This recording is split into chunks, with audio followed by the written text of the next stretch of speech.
Everyone online tells you the same thing. EVs save you money. Cheaper to run, cheaper to maintain, better for your wallet long term. And I used to believe that too. But after actually breaking down the real numbers, the ones nobody puts in a headline, the story is a lot more complicated. Today I'm going to show you exactly where EVs save you money, where they quietly cost you more, and whether it's actually worth it. Stick around till the end because the final number might surprise you. The upfront cost nobody talks about. Let's start with the number everyone sees first, the sticker price. EVs are still priced higher on average than comparable gas cars. Yes, prices have come down over the last couple years, but you're still often paying a premium of a few $1,000s for the same size and class of vehicle. Now factor in financing. Because EVs cost more upfront, your loan amount is bigger, which means more interest paid over the life of the loan, even if the interest rate is identical. That's money leaving your pocket before you've driven a single mile. And here's the part most videos skip.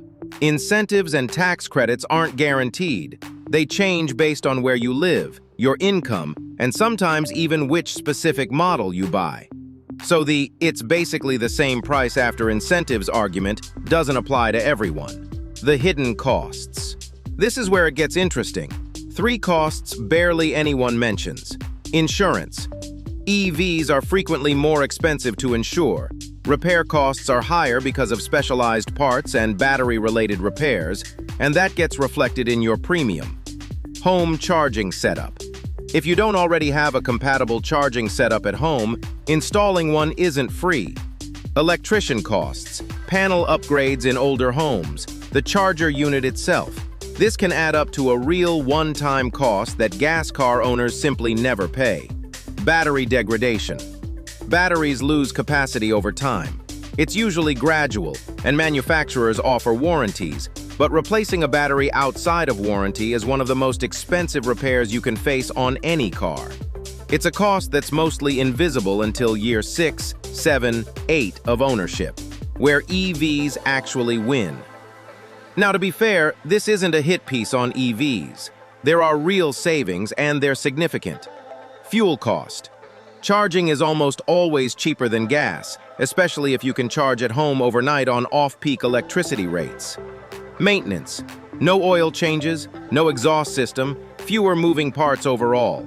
Brake pads even last longer because of regenerative braking. Over years of ownership, this adds up to real savings. Fewer things that break. Simpler drivetrain means fewer common failure points compared to a traditional combustion engine. So here's my actual take, not just a summary of pros and cons. If you drive a lot of miles every year, can charge at home, and plan to keep the car for the long haul, the math genuinely works in your favor.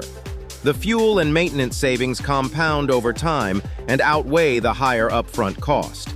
But if you drive relatively little, don't have home charging access, or tend to trade in your car every 2 to 3 years, you may never reach the point where the savings outweigh what you paid extra up front.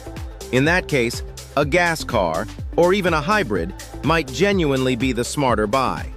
The honest answer isn't EVs save money or EVs cost more. It depends entirely on how you drive and how long you keep the car.